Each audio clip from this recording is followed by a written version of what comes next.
समझदार बीवी की कहानी। एक बार की बात है, एक बादशाह अपने महल की छत पर टहल रहा था। टहलते टहलते उसकी नजर महल के नजदीक घर की छत पर पड़ी, जिस पर एक बहुत खूबसूरत औरत कपड़े सुखा रही थी। बादशाह ने अपने नौकर को बुलाकर पूछा, यह किसकी बीवी है? नौकर ने कहा, बादशाह सलामत, यह आपके गुलाम आलम की बीवी है। बादशाह नीचे उतरा। बादशाह मन ही मन उस औरत से प्यार करने लगा था। उसने आलम को बुलाया। आलम हाजिर हुआ तो बादशाह ने उससे कहा, आलम, हमारा एक काम है। हमारा यह खत दूसरे मुल्क के बादशाह को दे आओ और उसका जवाब भी उनसे ले आना। आलम इस खत को लेकर घर वापस आ गया, अपने तकिए के नीचे रख दिया, सफर का सामान तैयार किया और सुबह मंजिल पर रवाना हो गया। इस बात से बेखबर कि बादशाह ने उसके साथ क्या चाल चली है। नजर से ओझल हुआ बादशाह चुपके से आलम के घर पहुंच गया और धीरे से आलम के घर का दरवाजा खटखटाया। आलम की बीवी ने कहा, कौन है? बादशाह ने कहा, मैं बादशाह हूँ, तुम्हारे शौहर का मालिक। तो उसने दरवाजा खोला। बादशाह अंदर आकर बैठ गया। आलम की बीवी ने हैरान होकर कहा, आज बादशाह सलामत यहाँ हमारे गरीब खाने में? बादशाह ने कहा, मैं यहाँ मेहमान बनकर आया हूँ। आलम की बीवी ने बादशाह का मतलब समझकर कहा, मैं अल्लाह की पनाह चाहती हूँ। आपके इस तरह आने से मुझे कुछ शक हो रहा है। बादशाह ने गुस्से से कहा, ऐ लड़की, क्या कह रही हो तुम? शायद तुमने मुझे पहचाना नहीं। मैं बादशाह हूँ, तेरे शौहर का मालिक। आलम की बीवी ने कहा, बादशाह सलामत, मैं जानती हूँ कि आप बादशाह हैं, लेकिन बुजुर्ग कह गए हैं, शेर को चाहे जितनी भी भूख लगी हो, शेर मुर्दा नहीं खाता। और बादशाह सलामत, आप उस कटोरे में पानी पीने आए हो जिसमें तुम्हारे कुत्ते ने पानी पिया हो। बादशाह उस औरत की बातों से शर्मसार हुआ और उसका घर छोड़कर वापस चला गया, लेकिन अपने जूते वहीं भूल गया। अब आलम को आधे रास्ते में याद आया कि जो खत बादशाह ने उसे दिया था वह तो घर पर ही भूल गया। उसने घोड़े को तेजी से वापस मोड़ा और अपने घर की तरफ चल दिया और अपने घर पहुंच गया और अपने तकिए के नीचे से खत निकालते वक्त उसकी नजर पलंग के नीचे पड़े बादशाह के जूतों पर गई, तो वह जल्दी में भूल गया था।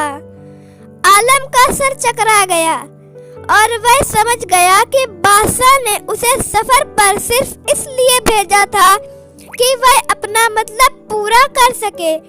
आलम किसी को बिना कुछ बताए बगैर चुपचाप घर से निकला। खत लेकर वह चल पड़ा और काम खत्म करने के बाद बादशाह के पास वापस आया तो बादशाह ने उसे इनाम के तौर पर 1000 दीनार दिए। आलम दीनार लेकर बाजार गया और औरतों के इस्तेमाल कीमती कपड़े और सामान भी खरीद लिया। सामान खरीद कर घर पहुंचा, बीवी को सामान दिया और कहा, चलो तुम्हारे मैके चलते हैं। बीवी ने पूछा, क्या बात है? तो कहा, बादशाह ने इनाम दिया है और मैं चाहता हूँ कि तुम यह पहनकर अपने घर वालों को भी दिखाओ। बीवी जैसी आप चाहें। बीवी तैयार हुई और अपने पिता के घर अपने शौहर के साथ रवाना हुई। दामाद और बेटी और उनके लाए गए तोहफे देखकर वह लोग बहुत खुश हुए। आलम बीवी को छोड़कर वापस आ गया। 1 महीना गुजरने के बावजूद न बीवी को पूछा और न उसको वापस बुलाया। फिर कुछ दिन बाद उसके साले उनसे मिलने आए और उन्होंने कहा, आप हमारी बहन से गुस्सा और नाराजगी की वजह बताएं, या फिर हम आपको काजी के सामने पेश करेंगे। तो उसने कहा, तुम जैसा चाहो वैसा कर लो, लेकिन मेरे जिम्मे में उसका ऐसा कोई हक नहीं बाकी है जो मैंने अदा ना किया हो। वह अपना केस काजी के पास ले गए तो काजी ने आलम को बुलाया। काजी उस वक्त बादशाह के पास बैठा हुआ था। लड़की के भाइयों ने कहा, बादशाह सलामत और काजी साहब को अल्लाह सही सलामत रखे। काजी साहब, हमने अच्छा बाग फलों से भरे हुए और साथ में मीठे पानी का कुआं इस शख्स के हवाले किया था, तो इस शख्स ने हमारा बाग उजाड़ दिया और सारे फल खा लिए और कुएं को खराब कर दिया। काजी ने आलम से पूछा, हाँ तो लड़के, क्या तुम कहते हो इस बारे में? आलम ने कहा, कारी साहब, जो बाग मुझे दिया गया था वह उससे बेहतर हालत में है। मैंने उसे वापस किया है। काजी ने पूछा, क्या इसने बाग तुम्हारे हवाले वैसा ही हालत में वापस किया जैसा पहले था? उन्होंने कहा, हाँ, वैसे ही हालत में वापस किया है, लेकिन हम उनसे बाग वापस लेकर की वजह जानना चाहते हैं। काजी ने कहा, आलम, तुम इस बारे में क्या कहना चाहोगे? आलम ने कहा, काजी साहब, मैं बाग किसी नफरत की वजह से नहीं छोड़ा, बल्कि इसलिए छोड़ा क्योंकि एक दिन जब मैं बाग में आया तो उसमें मैंने शेर के पंजे के निशान देखे, तो मुझे लगा कि शेर मुझे खा जाएगा। इसलिए शेर के इस हरकत की वजह से मैंने बाग में जाना बंद कर दिया।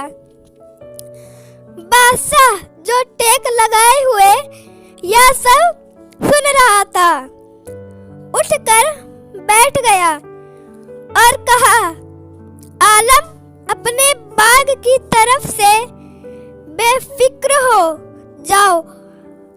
अल्लाह की कसम, इसमें कोई शक नहीं है कि शेर तुम्हारे बाग में आया था, लेकिन वह वहां पर ना तो कोई असर छोड़ गया और ना कोई पत्ता तोड़ सका।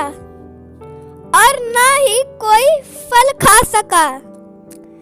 वह वहां पर थोड़ी देर रहा और मायूस होकर लौट आया और खुदा की कसम, मैंने कभी तुम्हारे जैसे बाग के इर्द गिर्द लगी मजबूत दीवारें नहीं देखी। आलम अपने घर लौट आया और अपनी बीवी को भी वापस ले आया। न तो काजी को पता चला और न ही किसी को। और क्या माजरा क्या था, क्या खूब बेहतर है अपने अपनों का राज छुपाना कि लोगों को पता ना चले और अपने घरों का भेद किसी पर जाहिर ना होने दे। आप सबको कहानी कैसी लगी कमेंट में जरूर बताएं। ऋचा